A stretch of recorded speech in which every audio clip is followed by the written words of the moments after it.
nous citiez il y a quelques minutes, Xavier Dalméda, quelques supports pour que les enfants puissent comprendre la politique, des supports jeunesse. Donc il y avait le Petit Quotidien, Éléphant Junior. Parce que c'est important qu'ils aillent chercher eux-mêmes leurs infos, vous pensez aussi ? Je pense que c'est important, et puis que ces magazines sont très bien faits, donc ils filtrent, comme on disait, le rôle des adultes, c'est un peu de filtrer, de les orienter, alors sans les orienter politiquement, on va dire, mais de les orienter pour qu'ils comprennent, et aussi pour qu'ils reçoivent pas l'information de façon brute comme une gifle. On sait que pour les enfants, c'est une catastrophe de laisser la télé allumée, la radio allumée, ou de laisser les journaux traîner. Les psys alertent vachement là-dessus, parce qu'en fait, ils vont prendre des infos sans avoir la capacité de les filtrer, et ça peut leur faire des cauchemars, ça peut les angoisser très fortement. Donc c'est à nous et à ces supports-là de faire le tri.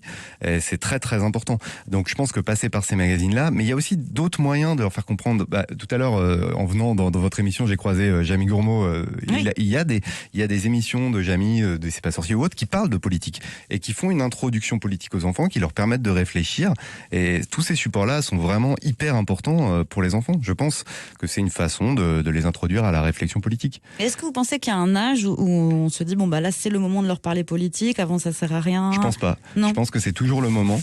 Je pense que c'est important, par exemple, si on pense que voter est important, ce que je pense moi, les emmener voter avec nous dès le plus jeune âge, en fait, pour que ça soit un geste habituel, que ça soit pas quelque chose d'extraordinaire, que ce soit, mais j'ai vu mes parents voter, donc moi je vais voter d'une certaine manière. Alors, il y a des gens évidemment qui sont contre le vote, il y a plein de réflexions différentes, mais en tout cas moi, je pense qu'il est important de voter, donc j'emmène mes enfants voter, c'est assez rigolo, l'isoloir, justement, qu'est-ce que souvent ça se passe dans leurs écoles. Et en plus, ça se passe dans leurs écoles, effectivement. Donc c'est intéressant. C'est un geste citoyen. C'est la façon dont la société se construit et vit. On peut la critiquer, mais en tout cas, au moins là, ils sont pas mis en dehors. On n'en fait pas des sortes d'êtres qui sont mis en dehors de la société et qu'on déplace sans leur volonté.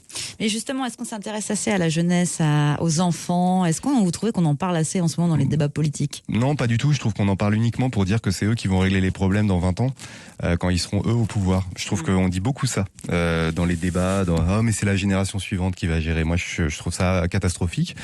Mais par contre, quand on en parle aux enfants dans les petits clubs de lecture et tout, souvent ce qu'ils mettent en premier, c'est comment ils vont réformer l'école. Ouais. Et pas seulement, ils disent pas seulement je vais arrêter l'école.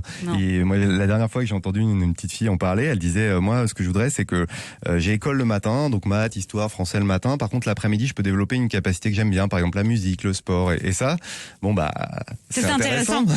Oui, parce qu'on le voit que dans d'autres pays, notamment les pays scandinaves, ça se passe pas comme ça l'école. Exactement. Et dans les magazines dont on parlait ou dans les émissions dont on parlait, ils le savent en fait les enfants parce qu'ils le lisent, ils savent qu'il y a des systèmes différents où ils connaissent, ils ont peut-être un cousin qui habite en Angleterre, en Finlande, j'en sais rien. Ils savent qu'il y a des systèmes différents et ça les fait réfléchir. France Bleu, c'est déjà demain.